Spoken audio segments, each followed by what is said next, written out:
to this edition of Buncombe Life. We are out here at the Buncombe County Animal Shelter, and I'm here with Shelley Moore, who is the president of Asheville Humane Society. Yes. Correct? Okay. We've been here a lot. If you watch BCTV, you know that they do a regular pet spotlight out here, and they show you all the pets. We're in the cat room, which you've seen before if you watch this. But we're here for an exciting reason I'm going to tell you about in just a minute. But first, I don't know, a lot of you may know this. You may know that how the animal shelter operates and how it works. But I know a lot of you don't, because if I wasn't this close to it, didn't work for the county, I would have no clue. So I want you to understand, and all this is leading up to what we're going to show you tomorrow, which will be this segment, so you'll have to stay tuned. But I want Shelley to tell us, I want you to explain the Buncombe County Animal Shelter, where all the unwanted animals come, where they pick up, animal control picks up animals, they come here, and then you guys adopt them out. That's a county function, a county government function, but we don't run it. Tell us about that. Well, the building we're in now, right. This is the Buncombe County Animal Shelter. Yes. And this is the building where all strays come. Mm-hmm. People look for lost pets, and people come to adopt pets. Right. And Asheville Humane Society has a service contract with Buncombe County to provide animal sheltering services. Right. So the county owns the building and the facility and contracts with us as a nonprofit to provide those services. It's a great partnership. We've been doing this since 1990. So a lot of people forget that that's how it's set up. Exactly. But yes, this is the county building, and we operate it. Yeah, and that's important for what we're going to show you a little later. But I just wanted them to know at home that it's a great partnership, because you guys, we pay you to run it, but then you leverage that with a bunch of volunteers and your foundation and everything that you do. We get a whole lot more out of it than if the county was just running it, I think. Right. Well, the people that are employed by Asheville Humane Society have many, many years of animal sheltering experience that they bring with them. We also can tap into national organizations for their expertise to provide assistance to us. So it is a good partnership. We bring that expertise to the table, and it's a function that the county wants to provide and do it well, so we think it works really well. Now, give the folks at home an idea of the magnitude of what goes on in this tiny little facility. And if you've ever been out here, they run it very well. I really don't know when you hear what they do out here, you'll be amazed if you've ever been here in this small location, what you do. Tell the folks how many animals come through here. Cats and dogs and other things too, other animals too. It's pretty amazing when you hear the number. Last fiscal year, we saw a little over 7,300 animals. So over 7,000 animals came through the doors here. Mm-hmm. The most amazing thing is that number is way less than it used to be. Which is excellent. It's awesome. Yeah. You know, our goal is to reduce the intake so that we can not euthanize healthy animals. We want to be able to place those animals and rehome those animals and get them back to their owners. So the fewer that come in, the fewer you have that are homeless. Right. When Asheville Humane Society first started operating the shelter, the intake numbers were about 13,000, which is just mind-boggling. Almost twice the number that we see now. And that was unwanted strays that are picked up by animal control, unwanted people just coming and saying, I can't take care of this anymore, or I found this on the side of the road, here's the animals, here you go. Right. I mean, they come to us through those two different avenues. Either somebody doesn't or can't take care of them anymore, or through animal control as a stray. Right. But yeah, 7,000 last year. And that's cats and dogs. Cats and dogs, goats, guinea pigs, pigs. Guinea pigs. You have to ask Jennifer about her pet pig. She adopted a pig. I'll remember that. I will. But guinea pigs? Guinea pigs, hamsters, rabbits. Well, you know, part of our contract and part of what we do here at the animal shelter is we operate a full access animal shelter, which means any Buncombe County resident has access to the service. We don't turn away any Buncombe County animal. So that means that anybody that shows up is going to be welcomed in. Right. How about horses? Horses are part of our responsibility. Okay. We don't really have a good space to house them here. We can do it for 24 hours, but then we try, if it's a long-term housing issue, we try to farm it out to a better, more suitable place for them to stay. So that's 7,300 animals coming in the doors here. That's cats and dogs, like you said, every kind of animal. And then you try your best, and I know you guys do an amazing job. Just right now, there's 24 cages here in the cat room. I see one cat that's not been adopted. That's pretty amazing. We had a great promotion last week. Yeah, but you do all that constantly, all the time. You're doing these promotions to get out, to let people know, please come here and adopt these unwanted animals. I want to take that as just a moment to say what you've heard us talk about is green and recycling and reusing and reducing, and this is that. Green is not just throwing your plastic away. Green is reducing the unwanted animal population, which you're doing by spay and neuter and getting the animals into wanted homes, taking in those unwanted animals to recycle them to other owners. Let's say I can't afford my dog anymore. I don't want to hurt the dog. I just can't handle it anymore. Bring it here. You guys recycle it to a home that says, hey, we need a pet. We rehome it. We rehome it. That is great. That is a green program. I mean, it truly is the epitome of green in here. But now you guys have been working on something, and this is what's coming. This is the big surprise. This is the teaser. You guys have been working on something that a lot of folks know about, but they don't realize you're this close. A new facility. Yes, yes. So we're going to show that. We're going to visit that tomorrow. We'll show that to you next. So you have to stay tuned for the second half of the hour to see that. But tell us about the new facility.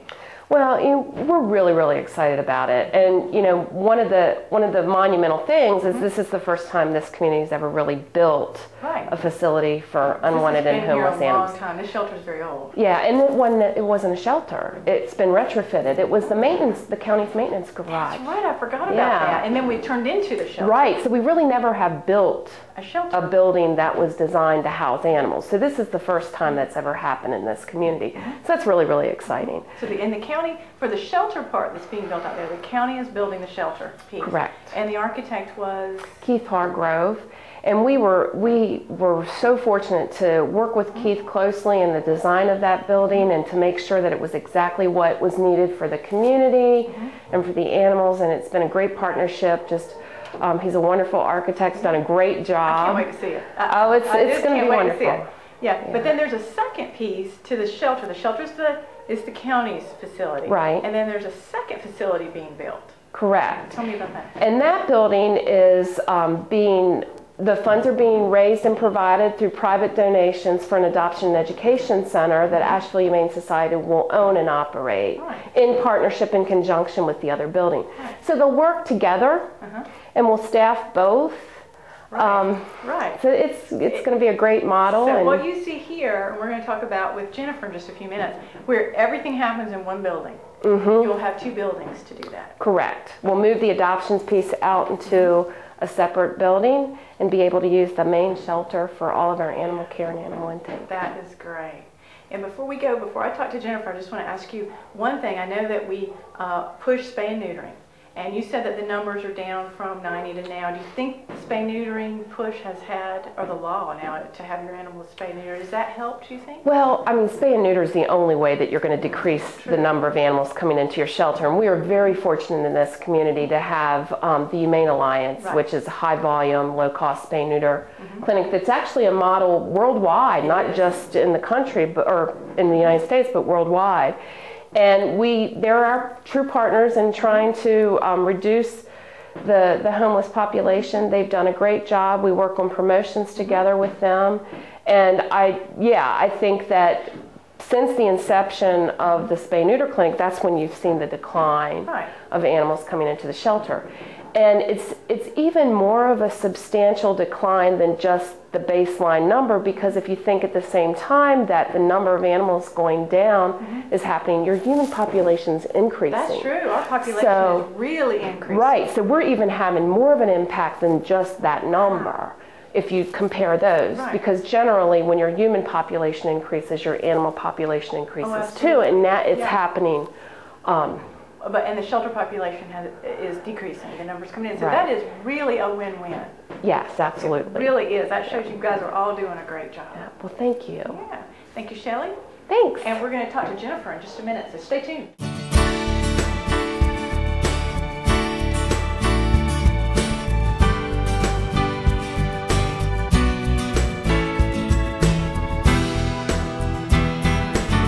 Okay, we've walked through the shelter now. We've come to the back of the animal shelter, which is really not very far. But it wasn't a long walk, but we got to the back of the shelter. And now I'm here with Jennifer Brayler. Said it right? Said it Yes, right? you did. Jennifer Brayler, who's the Director of Operations for the Asheville Humane. Yes. Okay. And we've walked through the dogs. Y'all have got some cute dogs We right now to do. adopt. You need to come out. Cute dogs. We also went around the corner and saw your intake where you take in animals, and you showed us about that. But I want you to tell me first, before I forget to ask you about this, because I was just talking to Shelly, and she said that it's not just cats and dogs, which is, I think somebody says animal shelter, they think cats and dogs. That's what you have. That's not all that comes here. No, it's not. What else do you get other than cats and dogs? Most people would be surprised. Obviously, we get a lot of other domestics, rabbits, guinea pigs, hamsters, gerbils, even pet mice, pet rats. No we see a way. lot of those. Oh, you do not We get do. mice. We do. Do you Little don't- pets, you they're don't so really- cute. You don't adopt those back. We do. You As do? long as they're temperamentally sound, they're a good age, and they're healthy, sure. A lot of my people, once people know that we have other animals besides cats and dogs, they do come to the shelter and adopt. So we just really need to get that word out. You do, because I had no idea. Okay, now. We get a lot of livestock also. A lot of goats in this area. A lot of people use them to clean their yards and their land, Yeah. and they stray away. So they end up here as strays, and then unfortunately I think most of the farmers out there just don't ever think to come to a shelter and But you look could for come their here and goats. look for your goat. And we adopt out an awful lot of goats. We do. People, because they want that to clear their land. Yeah. We've had emus. We've had pigs. Okay, whoa. Pig. Pigs. I heard a story. You had a pig once, and somebody adopted it. Somebody did. That somebody would be me. Okay, tell me about the pig. And we're That's a not great talking story. about a small potbelly pig. We're talking about one of the large feeder pigs. Like you say a feeder pig, that means like a pig you would eat, like A pig that would be raised for food, yes. a regular old A regular old pig. pig. He's not your typical pink and white pig. He's kind of a chocolate reddish brown with some black spots. He's Yeah. probably about 350 pounds, and his name's Pongo. Now, you didn't adopt him when he was 350 pounds. Was he cute and little? He was cute and little when he came in. He was a stray. Yeah. And he came in as a stray. We held him for a while. Stray pig. Animal control tried all the farmers in the area to see if anybody was missing a pig. No one claimed him. We put him up for adoption for quite some time, but most everybody who wanted to adopt him wanted to fatten him up and make him dinner. So we didn't want that. Everybody grew attached to Pongo, and so eventually I caved in and made him a home and brought him home.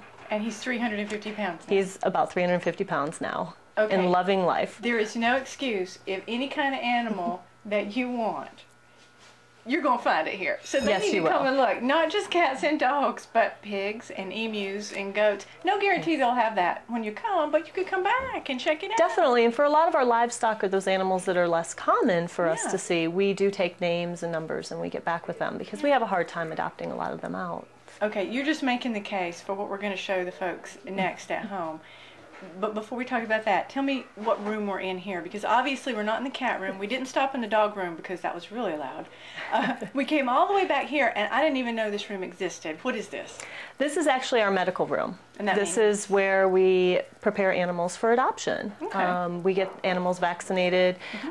They get their microchipping in this room. Okay. They receive tests. Dogs receive all their heartworm tests. Cats, we do feline leukemia FIV testing for all the cats to make sure they're healthy before we place them into new homes. So nothing goes to the adoption room until it's ready To go. Yep, ready to go into a new home because adopters, they need to start off on the right foot. So we want Right. to make sure the animals have their preventative care before they go into homes. We also use this room a lot of times for emergencies that come in. Right. We receive a lot of dogs, especially that have been hit by cars, and so we bring them in here and triage them. We will transfer them to local veterinarians if it's beyond our capability. Right. But we do have a part-time veterinarian who does amazing work here, and our medical staff does as well.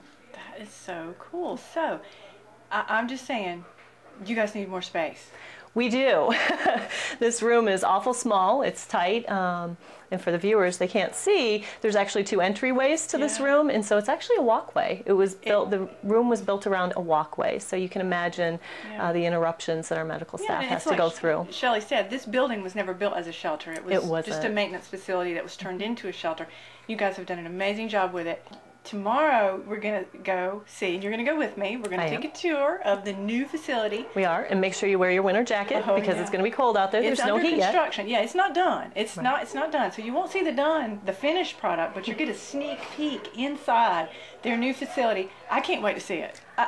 I really can't quite grasp it, but it's got to be better than this. You'll be amazed. I can't wait to see it. You will be amazed. So stay with us so you can see that facility. I just want to end on this. I am just hearing that there's going to be a vet tech program, and we're going to talk about that tomorrow because I know you're going to show me that facility. Is this a lot of what they'll get to see, what happens in this medical room here?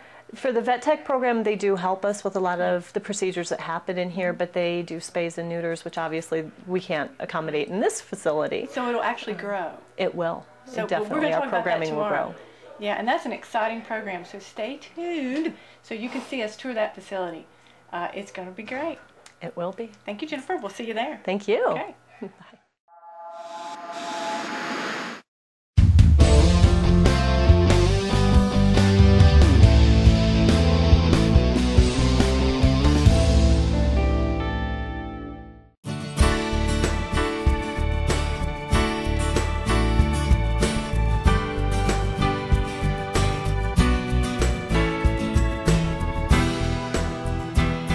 Welcome back. I'm glad you stayed with us because we've got a really treat now. Now you've seen where we've been, you've seen where the shelter is now, and they do a really good job out there. But whoa, we've had a tour. We're at the new facility. I'm here with Jennifer. This is amazing. It's under construction, so it's not the prettiest place you've ever seen, but the size is amazing. It is. Oh my gosh. Where we're standing right now, tell me where we are. Where are we standing right here? Well, we're in one of two dog kennel run areas. Yeah. So actually there's indoor-outdoor run areas. Indoor-outdoor run areas. Instead of the animals being housed in the metal cages that you saw yesterday, right. The animals can actually be housed inside where it's warm or cool in the summer and have their sleeping and eating area. And then they can eliminate outside, or they can get a little sun, as you can see, outside. Oh, gosh, this is nice. I mean, of course, no dogs have been in here yet. It's got a little construction dirt around here, but it's very, very nice. And from having a dog in a run myself, we used to have a run, it will be easy to clean out. So that's got to be a plus for you guys. It definitely will be much easier to clean out. We can actually have one staff member clean multiple cages versus currently, as you saw, it took two staff members, one to walk the dog while the other was cleaning. Right. Oh my gosh, just that. And what we see here is a long run up, and then there's a courtyard. There is, here. Just on the other side. Yeah, and then there's more kennels on the other side. There is. Okay, that's amazing. And where we came in from the front, which we'll show you guys at home, some footage of that, where we came in is going to be the intake area. And like we said, it's under construction, so this is just a sneak peek of what's to come. That area compared to what you have now for intake, which we saw yesterday, which is not really anything, it's just a spot. Yeah, is huge. So tell me what's going to, when you come in, you bring an animal in here. I guess if you want to surrender an animal, what will happen at the intake here? Because as we're going to talk to Shelley in a few minutes about the Humane Society's plans for the adoption facility. And when that's open, adoption will happen over there. But for now, when the shelter opens, what will happen on the intake area? Same thing that's happening at the old shelter? It is, however, it'll be much more efficient and it'll be a lot nicer for the staff, for the animals, and for the public. Currently, our intake facility, the animals, when they come in, are actually housed right there next to the desk where the people... Yeah. And then you have a lot of the barking, and the cats do get stressed out with that. So what we actually have done is the intake facility here is just exactly that. It's an intake facility. The public comes in, they bring the animals in. The animal is moved to another room, the processing rooms, as we'll see. Right. And there's both a cat and a dog processing room, so you don't have the dogs barking and the cats stressing out from that. Yeah. And the staff will help the public, and then the animals will be processed in that room, get their vaccinations, deworming, just like they do now, but just in a much nicer environment. And then they'll be moved out for the dogs. They'll get to come out to these great, wonderful runs. And the cats have their separate location. They do. The cats have a whole wing here. Yeah, a whole wing. The place is huge, if you could see it. It really, right now, because, of course it's not marked, it's under construction, it's like a maze. But we'll show you a little bit of that. But it's amazingly huge. It's really, really nice. Yeah, just these two wings that we're talking about, the dog indoor-outdoor kennel runs, are almost the size of our current facility. So Just the runs? Just the indoor-outdoor dog runs themselves. Wow. It's amazing. Wow. What is the square footage difference? I know we talked yesterday about how big the current shelter is, but how big is this one? The overall facility here is 24,000 square feet. Okay. This shelter operations itself will be 19,000 square feet. And then, as you know, we have the AV Tech, Vet Tech program going to be here, and also Animal Control will have their offices here. That's right. Helen Hall, who is the county's animal control person, has a space. She does. Here. She actually has one of the nicest offices here. Well, there's got to be a perk or two in there for that. Now, tell me though, until the adoption facility is open, you guys will be adopting out of this facility. The old shelter we saw yesterday, which I know it just tears your heart apart that place will close, but it will actually close. Yes, it will. What's the timeline for that?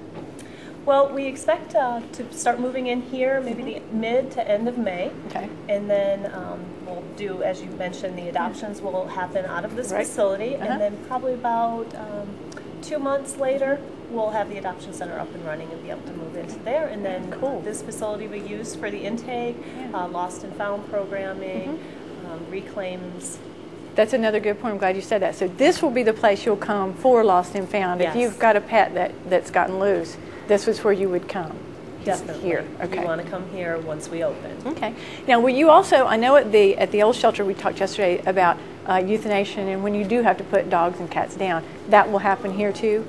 It will. Okay. It will. Okay. What else is great about this place? It's just amazing.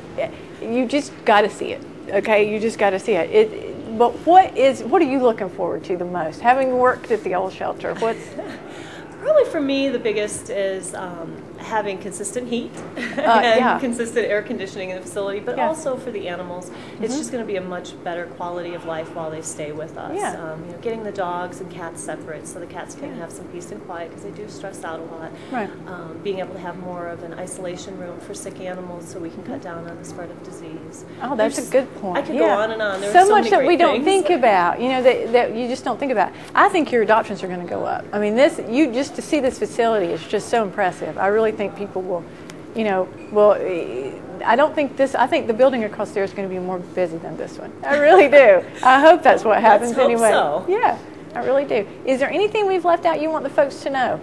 Tell me more about what's in the building, because we want to show the folks at home some footage of what you've toured us through.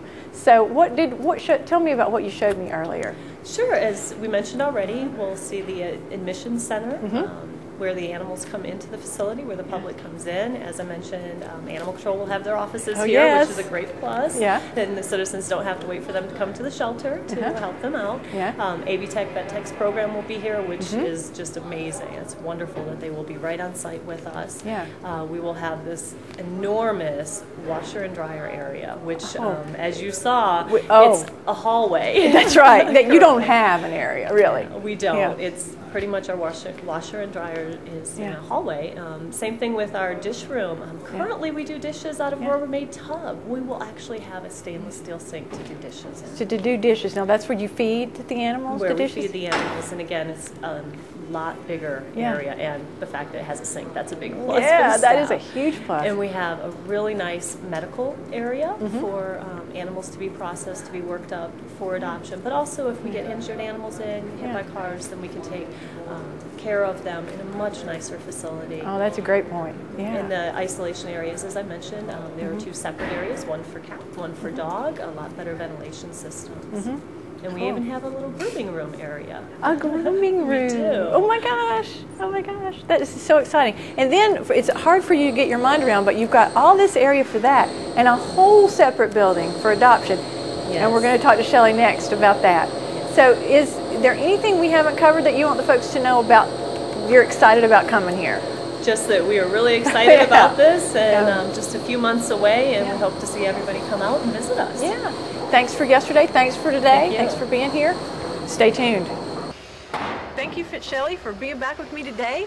We are out here still at the wonderful new Taj, my animal shelter. Oh my gosh, it's huge. It's so big. It is a big building. It is a huge building. It's beautiful. It really is. And I want you to tell me about 2 things. One, we're out back here, like we said, in the construction zoneville, but we're back against another new building that's right here. But before we talk about that, tell me about the Vet Tech program, which you were telling me a great statistic, that we're one of the only. Tell me about that. Well, I mean, like you said, one of the really exciting things about this building is that we will consolidate a lot of the agency functions that are happening. We'll have county animal control here, we'll have the sheltering function here, and then also AB Tech's veterinary technician program will be here. And that's really, really exciting. Yeah. And one of the reasons it's so exciting is that I believe this is only the second shelter in the entire country that has an Institute of Higher Learning housed in its shelter. And that is such a win-win. And we've been talking about green programs and reducing, recycling, reusing. That is a win-win. It brings the education into it, and the shelter gets credit for what they do, but then they get credit for hands-on working with you guys. And you just showed me, and we'll show the folks at home the footage of a prep area, a surgical area, and then tell me about the amphitheater, the viewing. Well, AB Tech has designed their section here of the shelter to include classroom space, lab, x-ray, the surgery space, and they also have offices here for their professors for the program. And we currently have a partnership with them, and some of our animals go into their program for exams and minor spay-neuter surgeries or dentals and things like that, and they do that all under the instruction with a veterinarian. But this will make it a great opportunity to expand that program because they're right here. Right. So, you know, they have the opportunity to work hands-on with our animals here at the shelter, and actually see the surgeries, but then be there with the animals when they come in and all that, and then a classroom space as well. Right. I mean, right now they have their classrooms at AB Tech and they do their practicals at another veterinary hospital, but here it'll be all together for them. So that's a great program too. It's a wonderful program. Now, when they come out of this, the Vet Tech come out of this program, they're ready to go into working in vet hospitals, like you were saying. Right. It's an educational program, and there is licensing, so that of course they'd have to pass their license. But then they go on to work at veterinary hospitals or animal shelters or any place that's providing care for animals. That is a wonderful win-win program. Yeah, we're excited about having them here. One of only two in the nation. That's amazing. That's wonderful. Well, tell me quickly before they start this construction noise again. We're trying to work around, so if you hear it, that's what it is. It's construction noise. About the great construction that's actually in front of us. You'll see it in just a minute. The adoption facility. Tell me about that. Well, this is what we're referring to as the Animal Care Campus. Right. We've got sheltering, animal control, AB Tech veterinary technician program, and next door we will have the Adoption Education Center. Right. So as you can see, that's under construction now. That's where all the animals that have been through the program over here and been evaluated for adoption will be available for the public to adopt. And it's a great space. We're really excited about that. And we saw yesterday, you come into the shelter, if you have an animal to drop off, you do it. If you want to adopt, you do it. All in the same little tiny space. Now you're in two completely separate facilities. I just think that's amazing. Yeah, we're very excited about it, and our hopes is, you know, obviously that we get more and more animals adopted, and more people come and use the lost and found function here and look for their lost pets. We see so many of them that come in that we know have a home out there, but no one ever comes and looks for them. Right. So hopefully with the location and the increased awareness, more and more people will come look for their lost pets too. Yeah, and then the increased awareness of the spay-neuter programs that are available, and I just think that's a win-win for everybody. When do you think the adoption facility will be open? You can see it's just beginning to come out of the ground right now. Right, we've had some delays because of the weather, but we're still hoping for a July 1 completion date. So by midsummer, we should be ready for the public. We'll be here and then be there, and everything will be functioning. That's so exciting. And we promise we'll be back. When we're out of the ground, out of the mud, and out of the construction, we'll come back and show you the finished project. And then I know you guys will have an open house and invite the public out to see everything. Absolutely. Yeah, look forward to that. Thank you, Shelley. Thank you.